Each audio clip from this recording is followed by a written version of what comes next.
Panorama group, जो सोचता है वो करता है। मुख्यमंत्री जी सदैव बोलते रहे हैं कि हम देंगे, बाढ़ पीड़ितों को कोई भी तकलीफ नहीं होगी, कोई परेशानी नहीं होगी। जितना हम लोग दे सकते हैं उनको विस्थापित करने के लिए, उनके घर टूटे हैं उनके घर को फिर से बनाने के लिए, जीवन को सही तरीके से लाने के लिए हम लोग पूरी कोशिश करेंगे।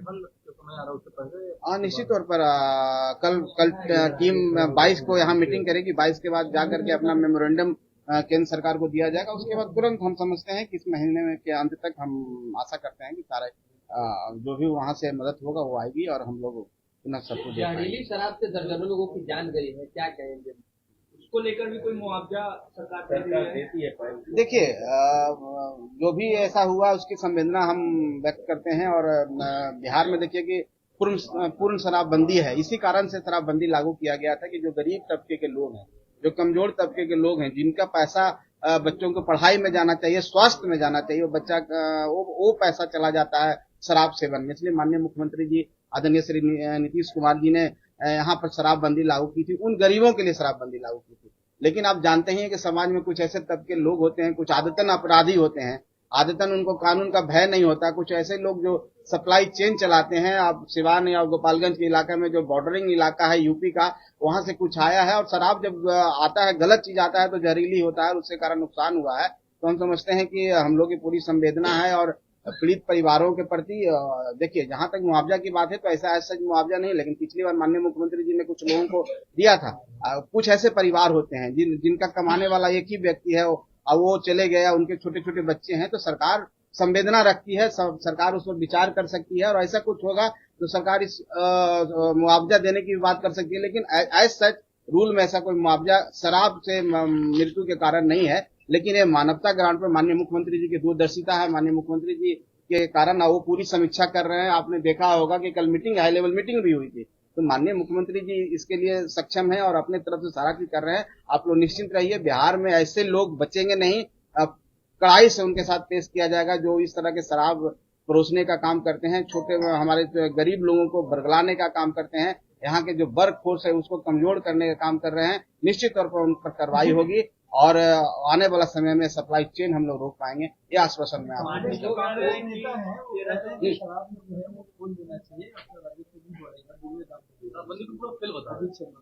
अब देखिए, कांग्रेस नेता ऐसा क्यों बोल रहे हैं मुझे नहीं मालूम है। जब शराबबंदी लागू हुआ था तो कांग्रेस के नेता ने भी हाथ उठाया था। अब जब सब लोग हाथ उठाए हैं और आज लोग कह रहे हैं कि अब तो कुछ एक और नई पार्टी है वो भी कह रहे हैं कि 2 अक्टूबर को गांधी जी की जयंती पर बोल रहे हैं खोल देना चाहिए। तो लेकिन कहने वाले कहने, आप इस बात को मानेंगे कि शराब जो सेवन लोग करते हैं, अमीर लोग जो सेवन करते हैं वो तो बहुत लिमिटेड करते हैं, उनको कुछ नहीं, लेकिन गरीब के लिए अभिशाप है। देखिए, हम ऐसा नहीं हम कह रहे हैं कि लोग नहीं करते हैं। हम ये नहीं कह रहे हैं कि बिहार में करते हैं, बाहर के राज्यों में करते हैं, दूसरे देशों में भी लोग करते हैं। लेकिन उनका अपना एक दायरा होता है, उनको पता है कि इससे क्या नुकसान होता है। लेकिन गरीब लोगों को पता नहीं है कि इसका क्या नुकसान है। सबसे ज्यादा नुकसान गरीब को होता है। बिहार गरीब प्रदेश है, बिहार में लोग कमाने वाले लोग हैं और अगर वो शराब का सेवन करेंगे तो उनके बच्चे कैसे पढ़ेंगे, उनका भविष्य कैसे होगा? क्या आप लोग नहीं चाहते हैं कि वो भी समाज में आउटपुट दे सकें? क्या उनके बच्चे भी इस राज्य को बढ़ाने में उनका काम आ सके? पढ़ेंगे तभी तो मैं तो आप लोग के माध्यम से सभी लोगों को यही आग्रह कहना चाहता हूँ कि इस लत से अलग हो जाइए, ये बीमारी से अलग हो जाइए। ये आपकी तरक्की रोक रहा है, आपका विकास रोक रहा है और साथ साथ राज्य का भी विकास रोक रहा है।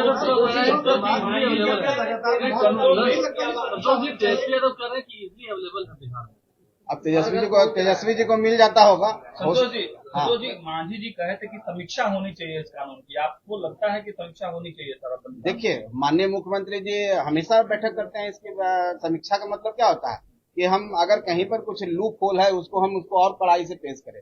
तो माननीय मुख्यमंत्री जी हमेशा इस बात के लिए बैठक करते हैं। कल भी हाई लेवल मीटिंग हुई तो यही है कि इसको और कड़ाई से हम कैसे लागू कर सकते हैं। इसके कहीं पर हमसे छूट गया, मान लिया कि किस पदाधिकारी का गलती से हो गया, कोई बड़ा सप्लाई चेन है, कोई उसके पीछे कोई बड़े बड़े लोग हैं, अगर ऐसे है तो उनके साथ भी कड़ाई से पेश आएगा। यही मांझी जी ने ये भी कहा था, संतोष जी मांझी जी ने ये भी कहा था कि शराब घर घर पहुंच रहा है, सूखी नशे की लत में युवा पड़ रहे हैं। अब देखिए, मांझी जी की बात यहाँ मत कीजिए, उनका अपना क्या राय है। मांझी जी से की बात हमसे आप क्यों पूछते हैं? अब उनसे पूछिए ना। केंद्र में मंत्री हैं, अच्छी बात है, केंद्र में भारत सरकार में मंत्री हैं, लेकिन मांझी जी की बात को मैं नहीं बोल सकता हूँ। मैं एक व्यक्तिगत रूप में मैं यहाँ बिहार सरकार का मंत्री हूँ, मेरा अपना आइडेंटिटी है। आप मांझी जी से क्यों जोड़ रहे हैं? एकदम सफल है।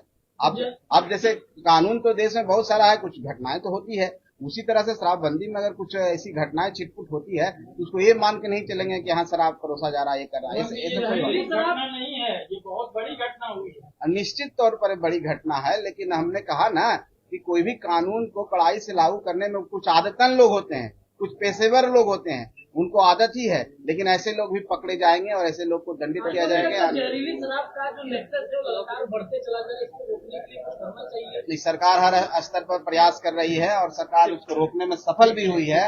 ये हम नहीं कह सकते हैं कि ये बढ़ रहा है, बढ़ नहीं रहा है, घट रहा है। कभी कभी एक्सीडेंट उपचुनाव होना है, उम्मीदवार कौन होंगे आपकी तरफ?